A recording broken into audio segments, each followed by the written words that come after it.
રાવણને નહોતું દેખાતું ને, અત્યાચાર કરે છે રાવણને નહોતું દેખાતું. માં સીતાનું અપહરણ કરી ગયા એ દેખાતું નથી. એને એમ થતું કે ના બરોબર છે, રાવણ છું હું કરી શકું છું. તો સરકાર એવું માને છે કે આ તો પ્રજા છે, રહી જ છે, આ લોકો ગંદુ પાણી પીવું પડે ને મરવું પડે. ભાઈ અમે સરકાર છીએ શકીએ, કારણ કે આંધળી બેરી મૂંગી સરકારના કાનના પડદા બંધ થઈ ગયા છે અને એના આંખની અંદર મોતી આવી ગયા હોય એવું લાગી રહ્યું છે. સાથીઓ, આ વિડીયોમાં જે તમે આંદોલનકારી મહિલા અને પુરુષોને જોઈ રહ્યા છો એ ધોળકા તાલુકાના ભેટાવાડા ગામમાં છેલ્લા 7 દિવસથી ધરણા ઉપર એટલે કે આંદોલન ઉપર ઉતર્યા છે. એમનું કહેવું છે કે છેલ્લા 15 વર્ષથી આજુબાજુની કંપનીઓ દ્વારા કેમિકલયુક્ત પાણી છોડવામાં આવે છે અને એના કારણે લગભગ 5 ગામ પ્રભાવિત થયા છે. કેમિકલયુક્ત પાણીના કારણે એમના ખેતરોના પાક નિષ્ફળ જઈ રહ્યા છે. સાથે સાથે કેન્સર જેવી ગંભીર પ્રકારની બીમારીઓમાં 21 લોકોના મૃત્યુ થયા છે. આ કેમિકલયુક્ત પાણીના કારણે એમના પીવાનું પાણી પણ શુદ્ધ મળતું નથી. આ બધી સમસ્યાઓની સતત રજૂઆત કરવા છતાંય એ કંપનીઓનો વાળ વાંકો થયો નથી. સરકાર એમનું સાંભળતી નથી અને હવે એ આંદોલનના માર્ગે છે. આગેવાનો બેઠા છે અને ખાસ કરીને આ આંદોલનને સમર્થન આપવા માટે ઈસુદાન ગઢવી પણ જોડાયા છે. ઈસુદાનભાઈ, 5 ગામો આ કેમિકલયુક્ત પાણીથી પરેશાન છે, શું કહેશો? તમે આ સમર્થનમાં આવ્યા છો? બિલકુલ. મને જ્યારે ખબર પડી ત્યારે અહીંયા શૈલેષભાઈની લોકો ચલાવે છે ત્યારે એમણે કહ્યું કે સાહેબ તમે અહીંયા આવો, એટલે મારા વિજયભાઈને બધા, એટલે હું અહીંયા આવ્યો. મેં જોયું કે તમે વિચાર કરો, ખરેખર તો આ લોકો ભાવ નથી માંગતા, સારી સ્કૂલ નથી માંગતા, ખાતર બિયારણ નથી માંગતા. આ તો જે કંપનીઓ અને પાલિકા જે કેમિકલવાળું પાણી છોડી રહી છે એને બંધ કરવાની માંગ કરે છે. અને એમની ખેતી છીનવાઈ ગઈ છે. ગુલાબની ખેતી થાય છે અહીંયા, એ ખતમ થઈ ગઈ છે. સાથે સાથે કેટલાય લોકો કેન્સરગ્રસ્ત થઈને મૃત્યુ પામ્યા છે. એને પણ શ્રદ્ધાંજલિ મેં આપી છે. હજી કેટલા લોકો કેન્સરગ્રસ્ત છે ઓલરેડી. એટલે લોકોને શુદ્ધ પાણી પણ નથી મળતું અહીંયા. અને એ શુદ્ધ પાણી માટે અને આ પાણી ગંદુ બંધ થાય એના માટેની માંગ, વાજબી માંગ લઈને છેલ્લા 6 દિવસથી બેઠા છે. તંત્ર અને મુખ્યમંત્રીને કંઈ ફરક નથી પડતું. મને લાગે છે કે દાદાએ હવે ટેસ્ટ કરાવી લેવો જોઈએ એમનો, કે એ સંવેદનશીલ છે, મુર્દુ છે કે નથી એમ. કહેવાય છે કે 15 વર્ષથી આ સમસ્યા છે. બિલકુલ 15 વર્ષથી સમસ્યા છે. એટલું નહીં, આ મામલે હાઈકોર્ટ સુધી આ લોકો ગયા છે, અદાલતનો રસ્તો લીધો છે, પણ છતાંય કંપનીઓવાળાને કોઈ પહોંચી નથી શકતું.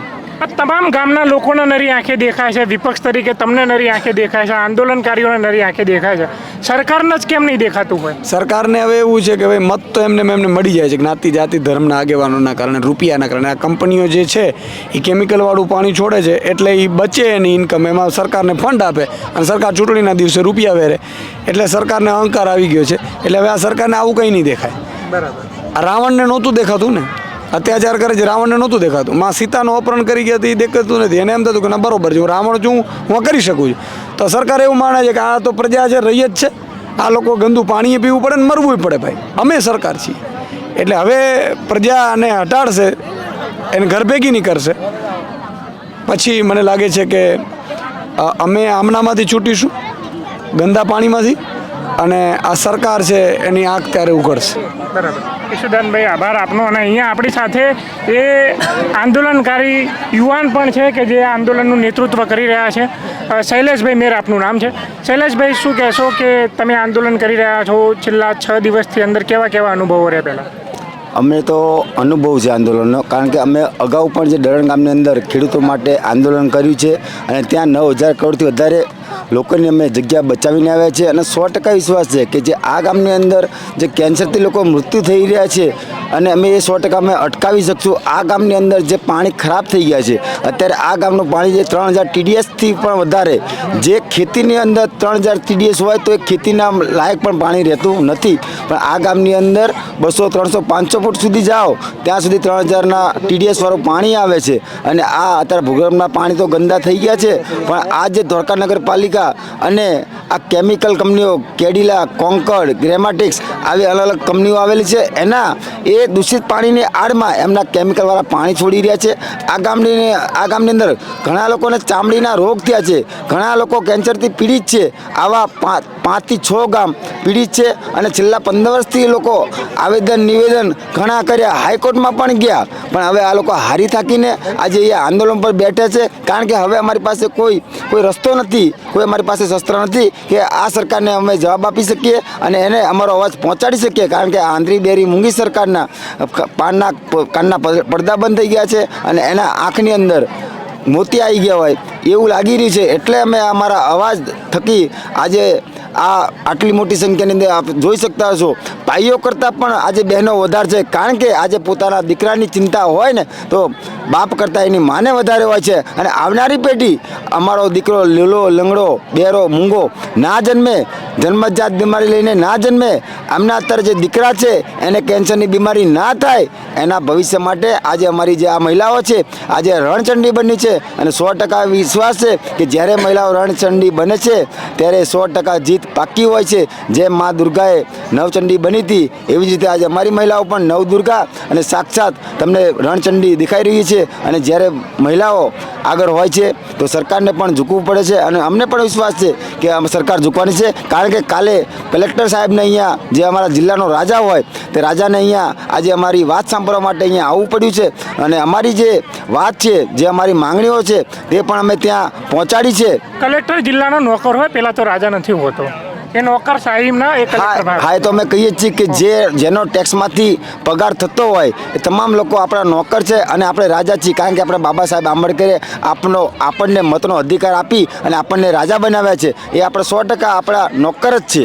શૈલેષભાઈ, આની પહેલાં પણ હું એકાદ વર્ષ પહેલાં આવ્યો હતો આ પાણીના નિકાલ માટે થઈને, પણ કહેવાય છે સર્કિટ હાઉસમાં અમુક આગેવાનોએ ખેલ પાડી દીધો, સોદો કરી દીધો ને પછી આખું આંદોલન શાંત પડી ગયું. હવે આવી નિરાશા લોકોને તો જોવા નહીં મળે ને? 100% તમને વિશ્વાસ અપાવું છું કે અમે જિદ્દી માણસો છીએ, અમે જીત મેળવવાવાળા માણસો છીએ. અમને હાર ગમતી નથી અને જેવી રીતે અમે ડરણ ગામની અંદર જીત લઈ આવ્યા હતા 100% અમે અહીંયા પણ જીત લાવવાના છીએ ને લાવવાના છીએ. અચ્છા, તમને શું લાગે છે કે આ છેલ્લા 15 વર્ષથી આ લોકો કાગળિયા લખીને થાક્યા પણ હજુ કાનૂડો સાંભળતો નથી, એટલે કે આપણી સરકાર નહીં સાંભળતી? શું કારણ હોય એનું?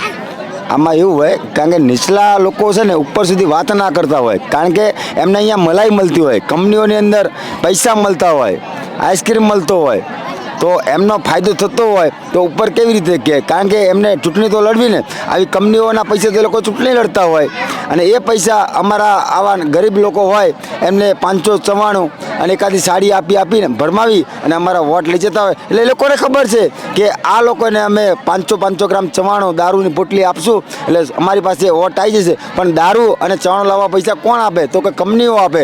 એટલે આ લોકો કંપનીઓને સાચવી રહ્યા છે, નગરપાલિકાઓને સાચવી રહ્યા છે. કારણ કે પૈસા જ્યારે ચૂંટણી આવશે તો ફંડ કોણ આપશે? તો ફંડ કે આ કંપનીઓ આપશે. એના માટે આ લોકો અમારે ત્રાસ સહન કરી રહ્યા છે છેલ્લા 15 વર્ષથી અને આ ભોગવી રહ્યા છે. અચ્છા, ફક્ત અહીંયા બેસી રહેવાની આંદોલન કરવાનું કે પછી ગાંધીનગર કૂચ કરવાની એવું કંઈ મગજમાં એવી કોઈ તૈયારી ખરી અહીંયા નિર્ણય ના આવે તો? 100% અમારી રણનીતિ બધી રીતેની રહેતી હોય છે. કારણ કે અમે જે આંદોલન કરવાવાળા માણસો છીએ એ અમારી રણનીતિ રહેલી છે. તમે આજે જોતા હોય કદાચ તમારે 100 માણસ ભેગા કરવા હોય ને તો તમારે ફાંફા પડી જતા હોય. આજે સ્વયંભૂ લોકો કોઈ પણ જાતની લાભ લાલચમાં આવ્યા વગર આજે રોજે રોજ તમે આટલું માણસ જોઈ શકતા હોય. અમારા આંદોલનનો 6ઠ્ઠો દિવસ થયો. કદાચ તમે જોતા હોય કે કદાચ 1 દિવસ 2 દિવસ માણસ આવે, આજે 6ઠ્ઠા દિવસે પણ તમે આ અંદર જોઈ શકો છો આટલી મોટી સંખ્યાની અંદર મહિલાઓ પુરુષો આવી રહ્યા છે. તો આ લોકોનો કેટલો જુસ્સો છે. કારણ કે આ લોકોની એની અંદરથી વેદના બોલે છે. આ લોકો પીડાઈને બેઠા છે. આ કોઈ લાભ લેવા માટે અહીંયા આવ્યા નથી, પણ જે આ કંપનીનું દૂષિત પાણી, કેમિકલ વાળું પાણી, ગટરનું પાણી આ બંધ કરાવવા માટે અહીંયા લોકો બેઠા છે. જી બિલકુલ, આભાર આપનો. આ હતા તમામ આગેવાનો. એમનું કહેવું છે કે અમે આ પાણી બંધ કરાવીને જ રહીશું. ખાસ કરીને અમે પણ ડે બાય ડે આની અપડેટ્સ તમને બતાવતા રહીશું. આઝાદીના આટલા વર્ષો પછી પણ લોકોને જો પીવાનું શુદ્ધ પાણી ન મળતું હોય તો પછી આ સરકારને વિચારવાની જરૂર પડે છે. તમે જોતા રહેજો ક્રાંતિમાર્ગ ઇન્કલાબ જિંદાબાદ.